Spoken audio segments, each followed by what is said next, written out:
Hello everyone, welcome to TPSC aspirants.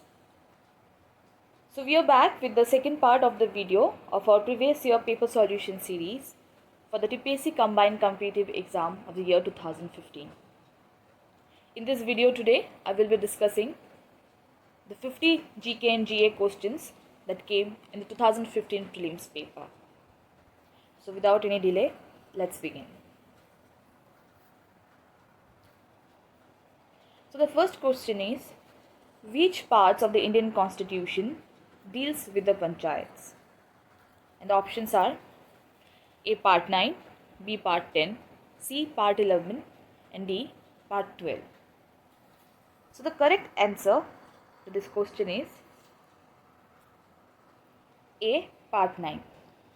Part 9 of our Indian Constitution deals with the panchayats. So before I proceed to the next question, I want to tell you something. While solving this paper, you will find that out of 50 questions, 9 to 10 questions are from local self-government, which accounts to almost 20% of the questions. So I hope you understand that how important this topic is. While discussing the syllabus, I have stressed on this part that constitution, polity and local self-government is a very important topic, and this is hot favorite topic of TPSC. Any question paper you pick of any kind of TPSC exams, you will find a good amount of question coming from amendments and local self-government. So when you are studying, please align your studies according to this, that you give more focus on this area. Now, as in this paper, there are 9 to 10 questions from local self-government. So before solving other questions, I'll briefly explain to you what local self-government is and some points that I feel are relevant for the examination, from which questions might come. So let us first understand what is local self-government. Local government or local self-government refers to management of an area or community which is smaller than a state, like villages or towns, by local bodies. That is, local people are managing their local affairs. In simple words, that is local self-government. Now, why do we need a local self-government? We have a central government, we have a state government. Then why do we need another form of government? Now, the answer to this is,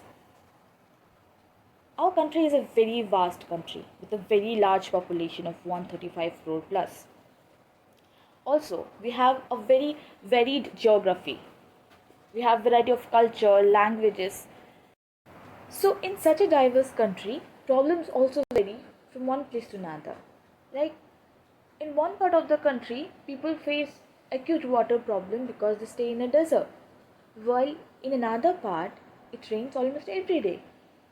People living in the coastal areas have to prepare to face cyclonic storm, while the people who are living in the mountains have to prepare for snowstorm.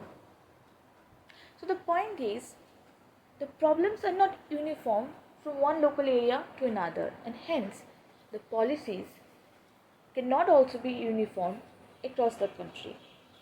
And this necessitates the decentralization of power and the establishment of local self-government. Now, this idea of local self-government is not something new in India. It is in existence from almost the Vedic ages. The Rig Veda has mention of sabhas, which is almost equivalent to the present-day panchayats. In pre-independence era also, Lord Ripon, who is known as the father of Indian local government, passed a resolution in 1882 which gave more power to village local government. Even Gandhiji believed in Gram Swaraj. So you can see that idea of local self-government was always present. Maybe not in the present shape or present form, but yeah, it existed somewhere. And hence, our constitution makers had it in mind while they were framing the constitution. So the local self-government was first mentioned in our constitution in Article 40, which says, Organization of village panchayats. The state shall take steps to organize village panchayats and endow them with such powers and authority as may be necessary to enable them to function as units of self-government. But Article 40 is part of DPSP. Article 36 to 51 are the articles under DPSP, and DPSP are non-justiciable in nature. What do I mean by non-justiciable is that they cannot be enforced through a court. That is, you cannot go to a court and ask them कि the state is not making any law on this provision, please ask them to make a law on this. No, you can't do that. DPSP are mere frameworks. They can just tell the states that you can do this. They cannot make it mandatory for the states to do it, or in which time frame they must do it. So in short, it had no constitutional recognition then. Now in the year 1952, the Prime Minister Jawaharlal Nehru started a community development program, the main aim of which was to strengthen the rural areas. And after 5 years of the commencement of this program, that is in the year 1957, the National Development Council, which is now Niti Aayog, formed a committee under Balbant Rai Mehta to review and suggest ways for better working of CDP. Now this is that committee that for the first time in the post-independent India proposed setup of 3-tier Panchayati Raj system. So questions often come from this, that who is the first committee to recommend 3-tier Panchayati Raj system in India? So the answer is the Balbant Rai Mehta committee, formed in the year 1957.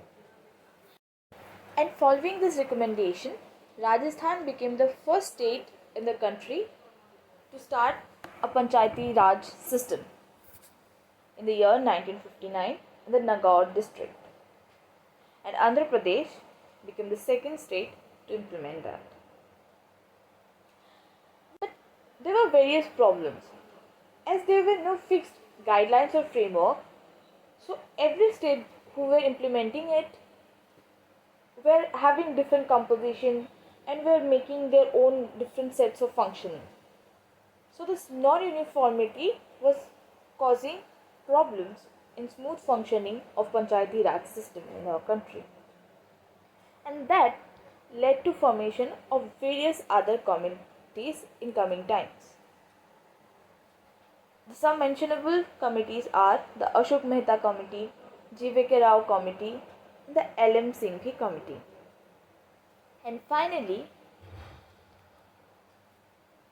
in the year 1992, through the 73rd Amendment Act, the Panchayati Raj institution got constitutional recognition, and it came into force on 24th April 1993. And this is the reason why 24th April is celebrated as Panchayati Raj Divas every year in our country. Now with 73rd Amendment Act also came 74th Amendment Act, which paved way for setting up of urban local bodies or municipalities as commonly known. Now, these are some of the objective points from which questions are often made.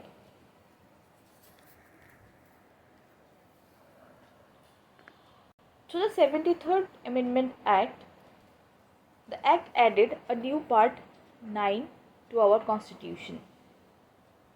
And this part, entitled the Panchayats, consists of provisions from Article 243 to Article 243O. It also included a new 11th schedule to our Constitution. And this schedule contained a list of 29 functional items. These are the items that define the subjects on which a panchayat can work on.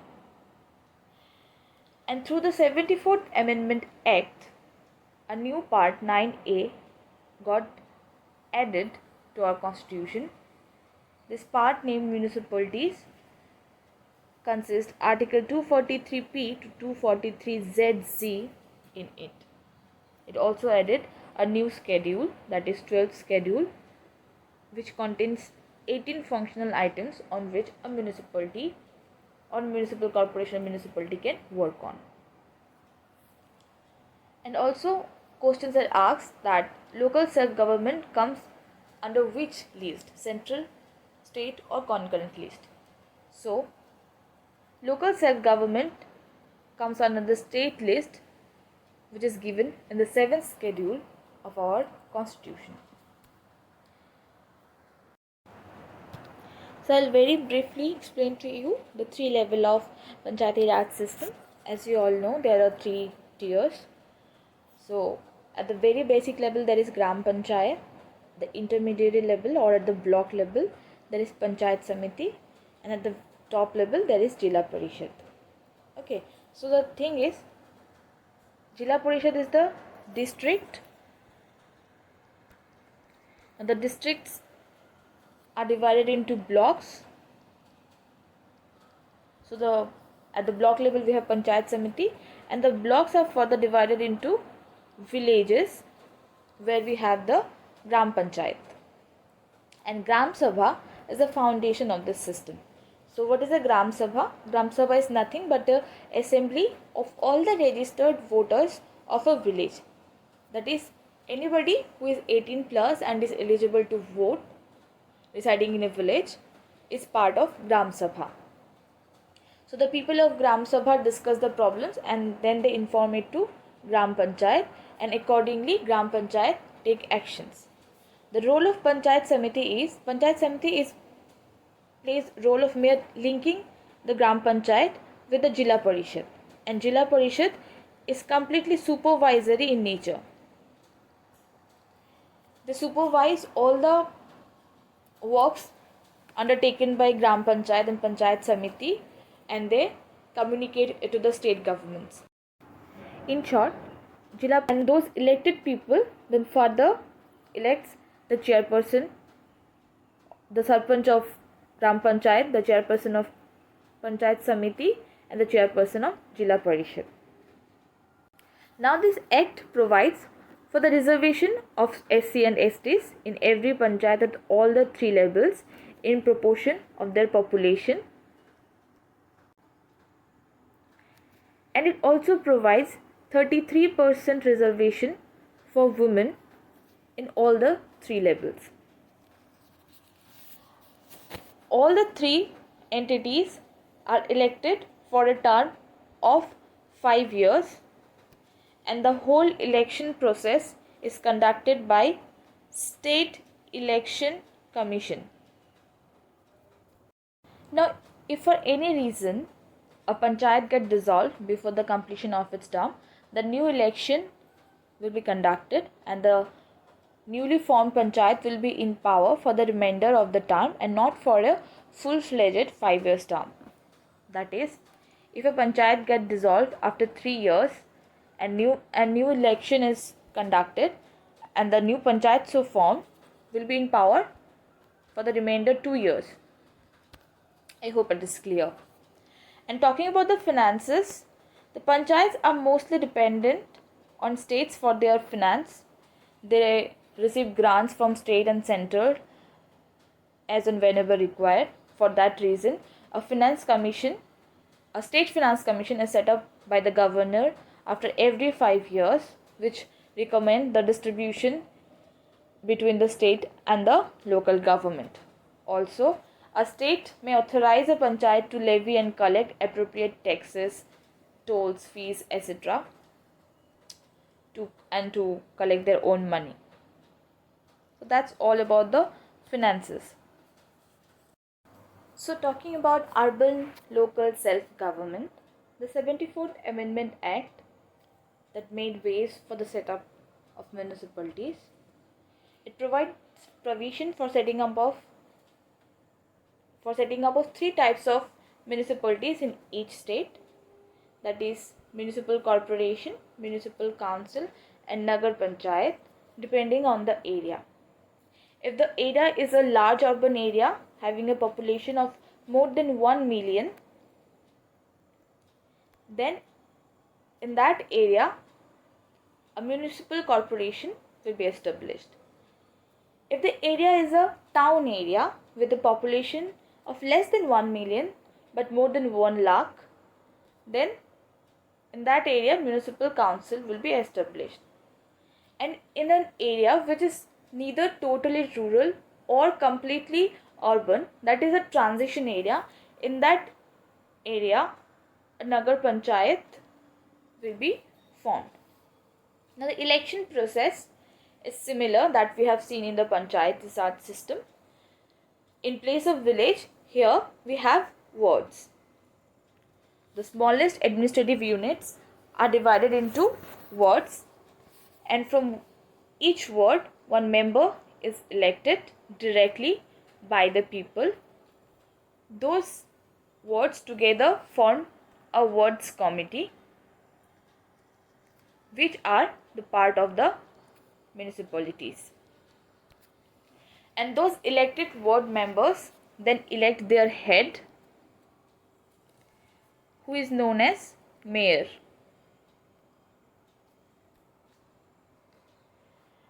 Now, mayor,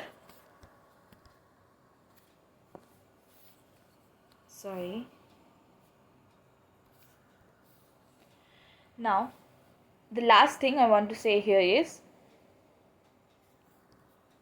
in municipality, mayor is just a legislative head. You can compare it with the governor or president of a country. Like he is the legislative head. He heads all the meetings and all, but the executive part lies in the hand of the municipality commissioner, who is an IS officer. Municipality commissioner.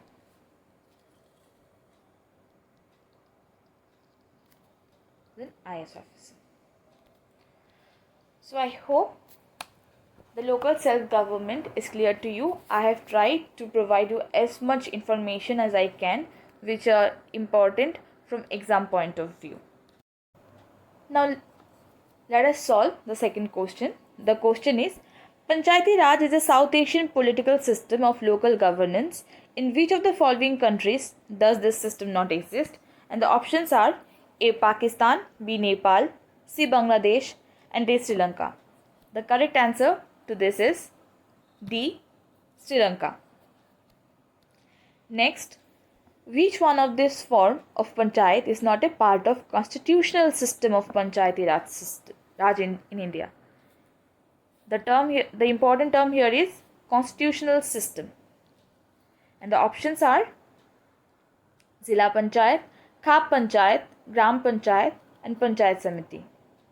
As I have explained just a few seconds before, that the three tiers of Panchayati Raj system are Gram Panchayat, Panchayat Samiti, and Jila Panchayat. So which is not the part of the constitutional framework? It is the Khap Panchayat. So the correct answer here will be Khap Panchayat. Now the fourth question.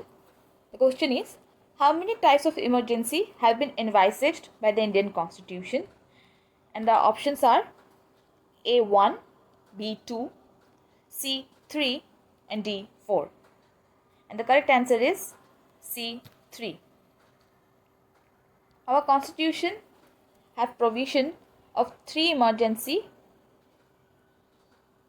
which are included under Article 352, Article 356, and Article 360. 352 deals with national emergency, while 356 deals with state emergency, or which is commonly known as President rule, and Article 360 deals with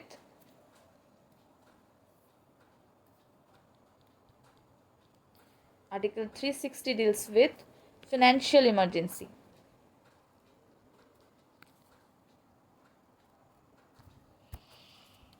So moving forward, the fifth question is, In Indian Constitution, the subject local self-government is included in union list, state list, concurrent list, or none of the above. And the correct answer is, as I've explained earlier, B, state list. The sixth question. The Finance Commission is appointed by the President of India for a tenure of 2 years, 3 years, 4 years, or 5 years. The answer is 5 years. Seventh question. Under which article of Indian Constitution there is provision for reserving of seats of scheduled castes and scheduled tribes in panchayat level?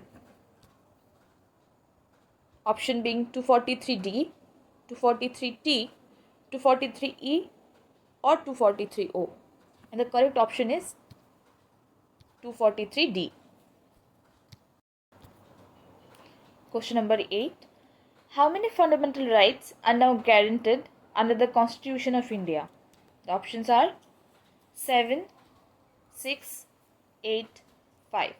And the correct answer is, there are 6 fundamental rights granted under the Constitution of India. Initially, there were 7 rights, but right to property was removed. So, now there are only 6 rights. Question number 9. Which article of Indian Constitution deals with the free and compulsory education to all children below 14 years of age? The options are Article 45, Article 24, Article 21A, or Article 370. The correct answer to this is both Article 45 and Article 21A. Article 45 falls in the TPSC, while Article 21A has been newly added to the Right to Education Act. Question number 10. The mayor of municipal corporation is elected by all the elected representatives of the corporation, all the elected representatives of the corporation and the elected members of legislative assembly. C, the voters of all the constituencies in the city directly. And D, both A and C. And the correct answer is A, all elected representatives of the corporation. All elected representatives of the corporations elect the mayor of the municipal corporation. Now question number 11. Which one of the following taxes is outside the jurisdiction of municipal corporation? A, property tax, B, water tax, C, tax on hawker, and D, income tax. So the correct answer here is income tax. Income tax is outside the jurisdiction of municipal corporation. Municipal corporation mainly levies tax on entertainment, property, water, etc. But they cannot collect income tax that is collected by the central government. Now moving to the 12th question. The question is, the maximum strength of Lok Sabha and Rajya Sabha are respectively 545 and 242, 545 and 250, 542 and 250, or 542 and 242. Now all the options here are wrong and the correct answer is 552 and 250.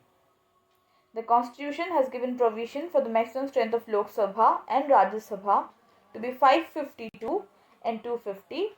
However, the current strength of Lok Sabha is 543, while that of Rajya Sabha is 245.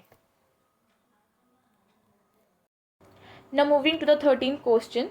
The question is, the length of Howrah river in Tripura is A, 53 km, B, 132 km, C, 133 km, and D, 58 km.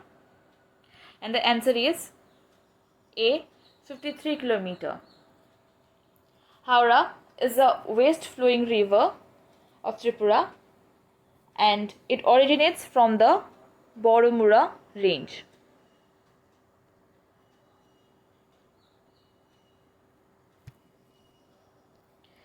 Now moving forward to the 14th question.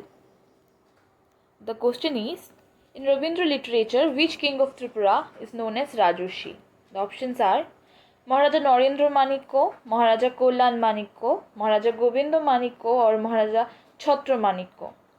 And the correct answer is Maharaja Govinda Manikko.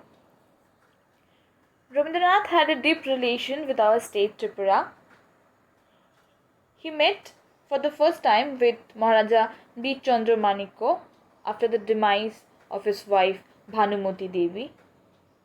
Rabindranath visited Tripura for the first time on the request of Maharaja Radha Kishore Manikko in the year 1900, and he in total visited Tripura for 7 times. There are some important facts from which sometimes questions are asked. The next question, in which year Ujjainta Palace was built? And the options are 1900, 1905, 1915 or 1885. And the correct answer is 1901. Ujjainta Palace was built in the year 1901 by Maharaja Radha Kishore Manikko.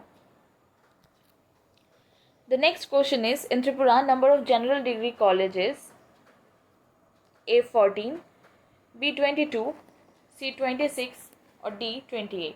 And the correct answer is B22. Question number 17. At present number of blocks in Tripura is A46, B50, C52 and D58. And the answer is D58.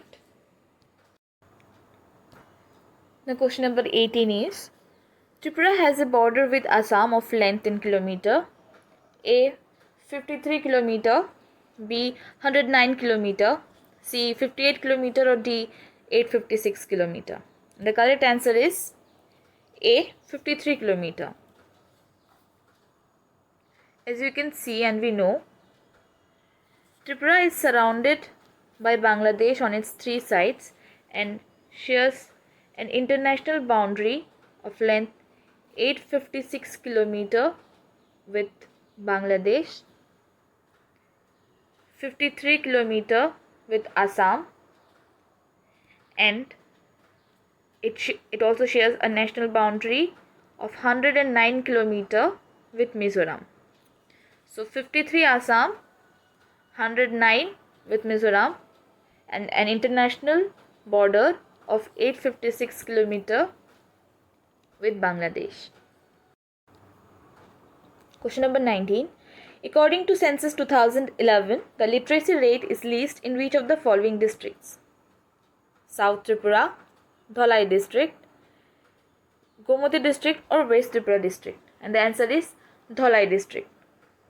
Though the answer was not given in the answer key of TPSC, I have got this from the internet. And in this, as you can see, the least is 85.41 and that belongs to Dholai district. And the highest literacy rate is in South Tripura, that is 88.91. Question number 20 is, the number of Panchayat Samitis in Tripura is A58, B35, C46 and D49. The correct answer is B35. Question number 21. Shifting of capital from Puran Haveli to present Agartala took place in the year 1838 during the reign of Maharaja Krishna Kishore Manikko, Maharaja Radha Manikko, Maharaja Birendra Kishore Manikko or Maharaja Radha Kishore Manikko. The correct answer is Maharaja Krishna Kishore Manikko.